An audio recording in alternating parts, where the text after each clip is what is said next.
this is exercise 4.5, and in exercise 4.5 we are going to solve we are going to find out the remainder by means of remainder theorem. Okay, what is remainder theorem? If a polynomial px of degree n is divided by a linear polynomial x minus a, then the remainder is r is equal to p of a. ठीक है, actually reminder theorem क्या है? Remainder theorem एक shortcut method है. Without doing long division we can find out easily what is the remainder of the division of two polynomial. ठीक है. अच्छा, ये a जो है ये रियल नंबर है, यानी अगर इस रियल नंबर को किसी भी पॉलिनोमियल में इनपुट कर दिया जाए तो हम इजीली क्या कर सकते हैं? हम इजीली रिमाइंडर को फाइंड आउट कर सकते हैं. ठीक, क्वेश्चन नंबर 1 अटेम्प्ट करेंगे. Find the remainder by means of remainder theorem. This is question number 1. आपके पास गिवन पॉलिनोमियल है x cube minus 2x square plus x minus 3 and it is divided by x minus 2. ठीक है. Now divisor is x minus 2 and your given polynomial is x cube minus 2x plus x minus 3. ठीक है. अब क्या करेंगे? We will find out this real number. ठीक है, इस रियल नंबर को हम फाइंड आउट करेंगे फ्रॉम द डिवाइजर. ठीक है, we know that if x minus 2 is equal to 0. Okay, so x is equal to 2.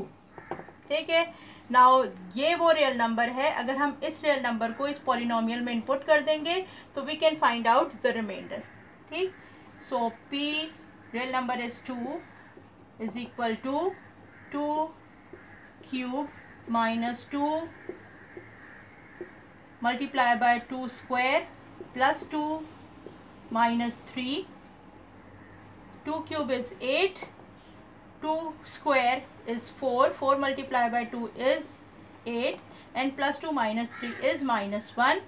So this plus 8 and minus 8 will be cancelled out. And the remaining is minus 1.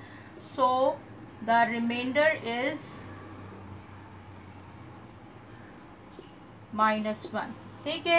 So by the method we will find out the remainder without doing the long division. Okay, so question number 1 part 1 मैंने solve करके दिखाया है. Part 2 और part 3 same method से solve करेंगे. अच्छा, आप देखें, this is question number 2. Decide whether or not each of the following statement is true or false. ठीक है. अब हमें ये बताना है कि जो भी आपके पास स्टेटमेंट लिखी है ये करेक्ट है या इनकरेक्ट है. ठीक है. क्या लिखा हुआ है? x minus 3 is a factor of 2x cube minus 6x square minus 5x plus 15. ठीक है. अगर ये डिवाइजर इस पूरी पॉलिनोमियल को कंप्लीटली डिवाइड कर देगा तो क्या होगा? रिमाइंडर 0 होगा. और अगर रिमाइंडर 0 होगा तो ये जो स्टेटमेंट लिखी हुई है कि x minus 3 is a factor of 2x cube minus 6x square minus 5x plus 15 is true.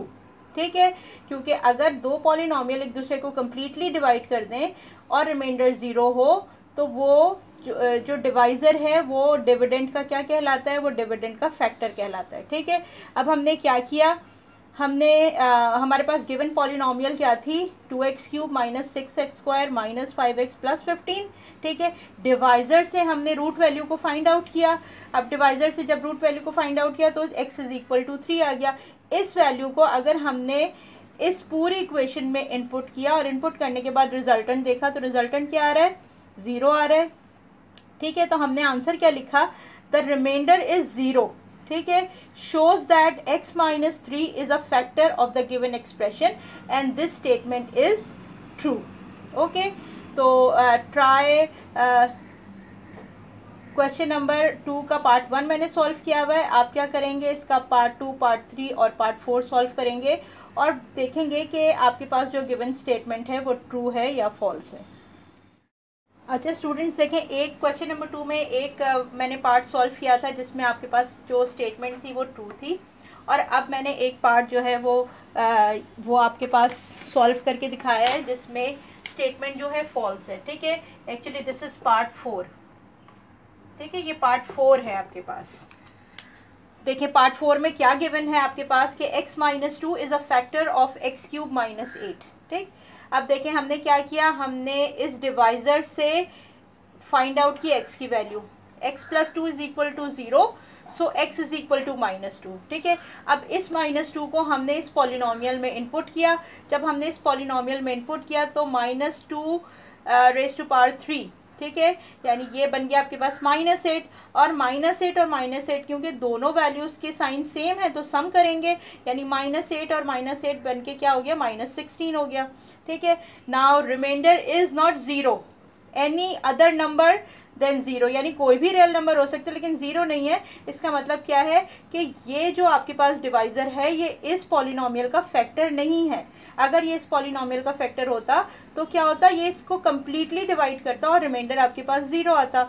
तो हमने रिजल्ट क्या लिखा, the remainder is not 0 shows that x plus 2 is not a factor of the given expression and this statement is false. Okay students, so out of these 4 parts 1 2 3 4 I have solved 1 and 4, और अब आप 2 और 3 को क्या करेंगे, solve करेंगे, find out करेंगे कि इसमें से कौन से जो स्टेटमेंट है वो ट्रू है और कौन सी स्टेटमेंट फॉल्स है। Now moving on question number 3।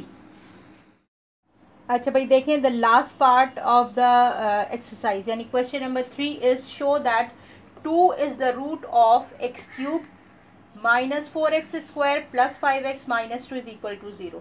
ठीक है, एक्चुअली रूट वैल्यू क्या होती है, अगर डिवाइजर से हमने उस रियल नंबर की वैल्यू को फाइंड आउट कर लिया, यानी x माइनस से अगर हमारे पास डिवाइजर है और हमने a की वैल्यू को फाइंड आउट किया, a की वैल्यू को अगर पूरी पॉलिनोमियल में इनपुट करने के बाद रिमाइंडर 0 आएगा तो वो नंबर जो आपके पास रियल नंबर था वो रूट वैल्यू कहलाएगी, वो रूट नंबर कहलाएगा, यानी वो एक ऐसा नंबर है जो पूरी पॉलिनोमियल को कम्प्लीटली क्या कर रहा है, डिवाइड कर रहा है, और आपके पास रिमाइंडर क्या आ रहा है, 0 आ रहा है। ठीक है, अब यहाँ पर इन्होंने क्या कहा, show that 2 is a root of x cube -4x plus 5x -2, यानी यहाँ पर हमें प्रूफ करना है। ठीक है, हमें ये नहीं करना कि हमें फाइंड आउट नहीं करना, हमें सिर्फ ये प्रूफ करना है कि जो स्टेटमेंट उन्होंने हमें कही है कि ये 2 जो है इस पूरी पॉलिनोमियल का की रूट वैल्यू है, हमें इसको प्रूफ करके दिखाना है। ठीक है, तो हमने क्या किया, हमारे पास जो पॉलिनोमियल थी वो क्या थी, x cube -4x² plus 5x -2 is equal to 0, and we just put this root number, ये आपके पास जो रूट वैल्यू थी इसको हमने इक्वेशन में पुट कर दिया, और पुट करने के बाद हमने फाइंड आउट किया कि यस जब हमारे पास रिमाइंडर आ रहा है वो भी क्या है, वो 0 है, यानी जो वो शो कर रहे थे क्वेश्चन में कि दिस होल पॉलिनोमियल में अगर हमने रूट वैल्यू को पुट किया तो रिजल्टेंट क्या आएगा, 0 आएगा, एंड सी हमारे पास क्या आंसर आ रहा है, यहाँ पर 0 आ रहा है। तो it shows that it is proved that 2 is the root of the given expression. Question number 3 having 2 parts. Second part में जो भी आपके पास गिवन पॉलिनोमियल है उसमें रूट वैल्यू 3 है, यानी आप 3 को इनपुट करेंगे और जब सॉल्व करेंगे तो आपके पास क्या होगा, लेफ्ट और राइट साइड पर दोनों तरफ 0 आएगा, और इसी तरह इसका सेकेंड पार्ट भी कंप्लीट करेंगे। I hope student this is a very easy exercise और आप सब इसको आराम से अपनी कॉपी में कर लेंगे।